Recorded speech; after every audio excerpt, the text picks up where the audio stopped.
Assalamualaikum warahmatullahi wabarakatuh. Pada kesempatan kali ini, kelompok kami akan menyampaikan materi tentang abad pertama dan kedua Hijrah. 1. Aliran Madinah. Perkembangan tasawuf aliran Madinah berawal dari para sahabat, yakni Abu Bakar, Umar bin Khattab, Utsman bin Affan, dan Ali bin Abi Thalib.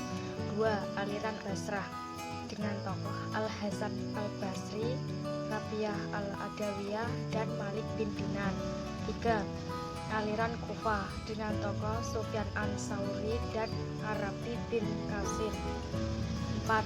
Aliran Mesir dengan tokoh Salim bin At-Tajabi, Abdurrahman bin Hujairah, Nafi, Lais bin Sa'ad, Hayyan bin Surai, Abdullah bin Wahab. Pada abad pertama dan kedua, tasawuf memiliki karakteristik: 1. Menjauhi hal yang bersifat duniawi demi meraih pahala. 2. Praktis, maksudnya hidup dengan tenang dan sederhana. 3. Motivasi tasawuf adalah rasa takut kepada Allah. Abad ketiga dan keempat. 1. Perkembangan tasawuf pada abad ketiga Hijriah. Pada abad ini cenderung membicarakan konsep moral jiwa, tingkah laku, pembatasan arah yang harus ditempuh untuk menuju jalan Allah SWT. Karya-karya tentang tasawuf seperti Al-Muhasibi, Al-Kharaq-II, Al-Hakim, At-Tirmidzi, dan Al-Junaid.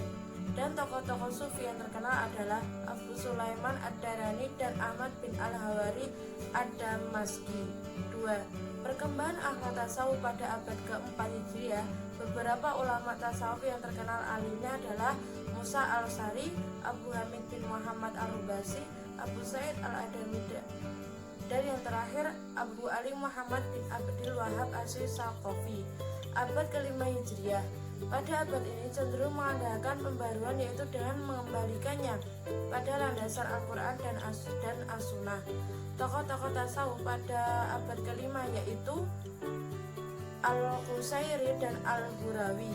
Abad ke-6, ke-7, dan ke-8 Hijriah. 1. Perkembangan tasawuf pada abad ke-6 Hijriah. Tokohnya seperti As-Surawardi, Al-Maqtul, dan Al-Ghazanari. 2. Perkembangan tasawuf abad ke-7 Hijriah. Tokohnya seperti Ibnu Faraid dan Ibnu Sabain. 3. Perkembangan tasawuf pada abad ke-8 Hijriah. Tokohnya seperti Al-Ghizani dan Abdul Karim Al-Jili. Abad ke-9 Hijriah. Pada abad ini tasawuf mulai memudar. Faktor-faktor yang menyebabkan runtuhnya pengaruh ajaran tasawuf di dunia Islam ada dua, yaitu 1. Ahli tasawuf sudah kehilangan kepercayaan di kalangan masyarakat Islam. Yang kedua, penjajah Eropa yang bernama Nasrani sudah menguasai seluruh negeri Islam. Pembagian tasawuf ada dua. Yang pertama, tasawuf yang pertama dibagi menjadi 3. 1. Tasawuf falsafi.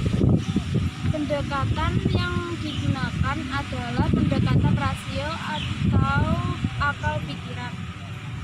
Yang kedua, tasawuf akhlaki. Pendekatan yang digunakan adalah pendekatan akhlak. Yang ketiga adalah tasawuf amali. Pendekatan yang digunakan adalah pendekatan amaliyah atau wirid. Yang kedua, pembagian tasawuf yang kedua ada 3. 1. Tasawuf akhlaki. Tasawuf yang berkonsentrasi pada teori-teori perilaku, akhlak atau budi pekerti atau perbuatan akhlak. Ada 3, yaitu 1. Akhlak takhali, yang kedua tahali, yang ketiga tajali. Yang kedua, tasawuf falsafi. Tasawuf yang didasarkan pada gabungan teori-teori tasawuf dan filsafat atau bermakna mistik metafisis. Yang ketiga, tasawuf syi'i. Paham tasawuf syi'i beranggapan bahwa manusia dapat meninggal dengan Tuhannya karena ada kesamaan esensi antara keduanya.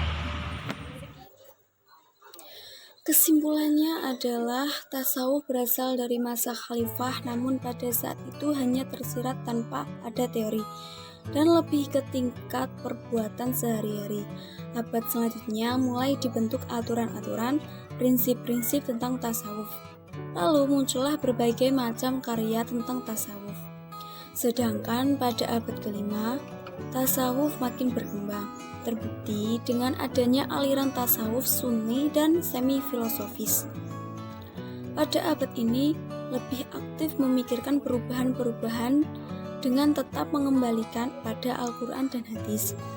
Abad-abad selanjutnya lebih sering menyebarkan apa itu tasawuf kepada masyarakat luar tanpa harus meninggalkan dunia sufi mereka. Sekian presentasi dari kelompok kami. Ada yang ditanyakan? Kalau sekiranya tidak, saya akhiri. Kurang lebihnya mohon maaf. Wassalamualaikum warahmatullahi wabarakatuh.